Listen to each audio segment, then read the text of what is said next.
Desde o nascimento, somos movidos por forças que não escolhemos. Um bebê que chora ao sentir fome, que busca o calor do corpo da mãe. Age sem pensar. Ele apenas sente e reage.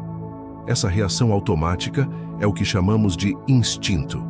Um comportamento programado biologicamente para garantir a sobrevivência. Assim como os animais, também nascemos com instintos. Eles são universais, previsíveis e aparecem em todos os membros da espécie. Mas à medida que crescemos, algo muda. Começamos a desejar coisas que não são essenciais para a sobrevivência. Queremos reconhecimento, afeto, liberdade, poder, ou às vezes simplesmente algo que nem sabemos nomear. Não se trata mais de fome ou abrigo. Nos movemos por algo a mais. É aí que entra a pulsão, um conceito criado por Freud para descrever uma força interna que nos impulsiona, mas que não é tão clara quanto o instinto. A pulsão não tem um objeto fixo. Ela pode mudar de direção, se transformar, se desviar. É uma força que nasce no corpo, mas se expressa na mente, nos sonhos, nos sintomas.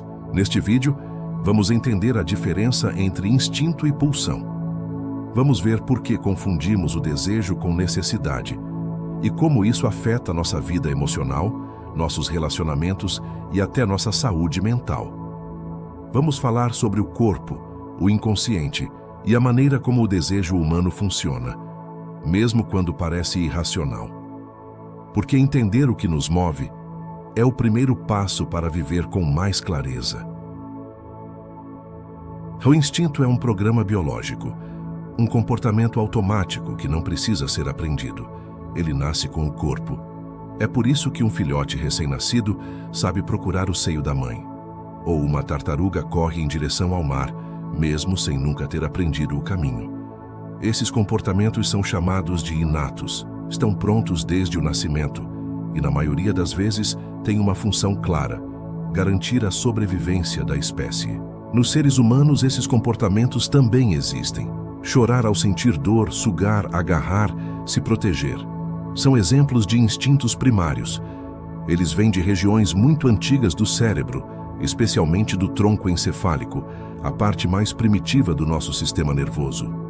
Essa região é responsável pelas respostas automáticas, como o batimento cardíaco, a respiração e também os reflexos instintivos.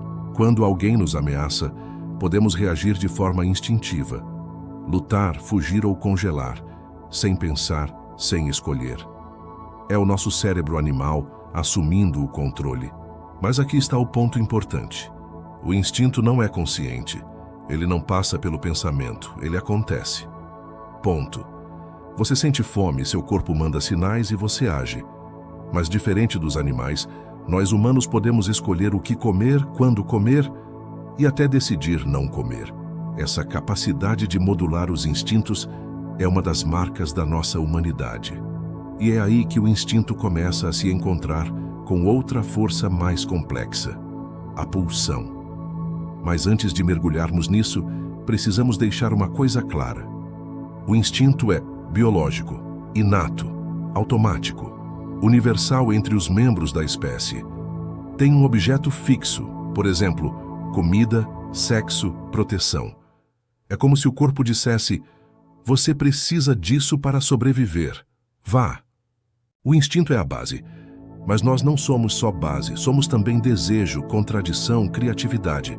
E é aí que entra a pulsão. Se o instinto é um rio que corre em leito fixo, a pulsão é uma nascente subterrânea. Ela não tem um caminho determinado. Ela procura, ela empurra, ela insiste. A palavra usada por Freud foi Trieb, que foi traduzida como pulsão. Mas o que ela realmente significa? Freud queria descrever uma força interna, vinda do corpo, mas que não é só física. É algo que nasce na fronteira entre o biológico e o psíquico. Algo que o corpo sente, mas que a mente precisa dar forma. A pulsão é uma tensão interna, uma urgência, uma inquietação que pede satisfação. Mas ao contrário do instinto, ela não tem um caminho definido. Ela não sabe exatamente o que quer. Ela só quer alguma coisa. Pulsão é um querer sem objeto fixo. Ela pode se ligar a muitas coisas diferentes, dependendo do que a mente oferecer. É por isso que a pulsão é plástica, mutável, ambígua. Ela pode se expressar de forma direta, como um desejo sexual, por exemplo, ou se transformar completamente em arte, em ideias, em obsessões. A pulsão não desaparece. Se ela é reprimida, ela retorna. Muda de forma, muda de rota, mas continua tentando se realizar. Instinto, biológico, automático, objeto fixo, por exemplo, comida, sexo, proteção. Visa a sobrevivência. Pulsão, intermediária entre corpo e mente. Imprecisa, objeto variável. Visa satisfação psíquica. A pulsão é uma força que não se acalma sozinha. Ela exige um destino, e quando não encontra um caminho direto, ela se desloca. Isso é o que Freud chamava de deslocamento da pulsão. Quando não podemos satisfazer um desejo diretamente, o psiquismo encontra atalhos. A sexualidade pode virar arte. A raiva pode virar produtividade. O desejo de contato pode se transformar em vício em redes sociais. E é aí que entra o conflito. O mundo real impõe limites. A cultura, a moral, os pais, a escola, todos dizem o que pode e o que não pode. Mas a pulsão não entende não. Ela continua pressionando. E quanto mais reprimida, mais estranha ela pode se tornar. Mais camuflada, mais simbólica. É por isso que na teoria freudiana, a origem do sofrimento psíquico está muitas vezes nesse embate. Entre o impulso e a proibição, entre a pulsão e a moral, entre o desejo e o medo. Essa tensão é o solo da psicanálise.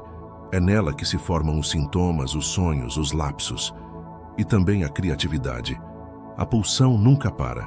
Ela se desloca, se disfarça, se repete e cabe a nós, muitas vezes, aprender a escutá-la, em vez de apenas reprimi-la. A pulsão é uma força que procura um destino, mas nem sempre ela encontra o caminho livre.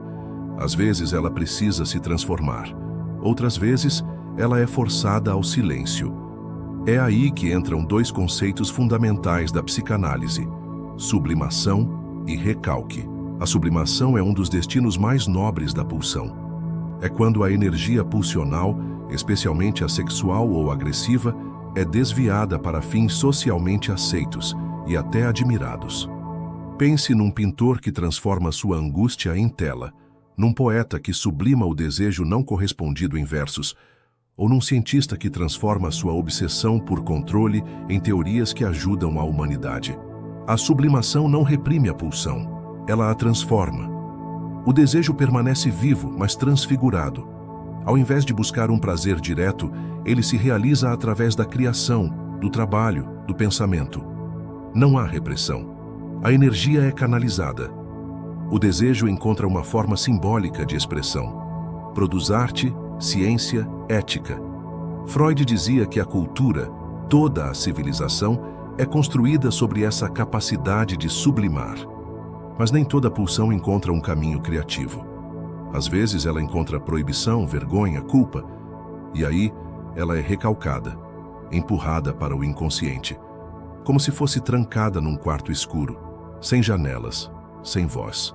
O recalque é um mecanismo de defesa.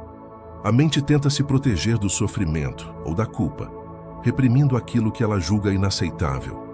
Mas o recalque não apaga o desejo, ele só o esconde. O desejo recalcado continua agindo, mas de forma indireta, em sonhos, sintomas, fantasias, às vezes em comportamentos que nem entendemos.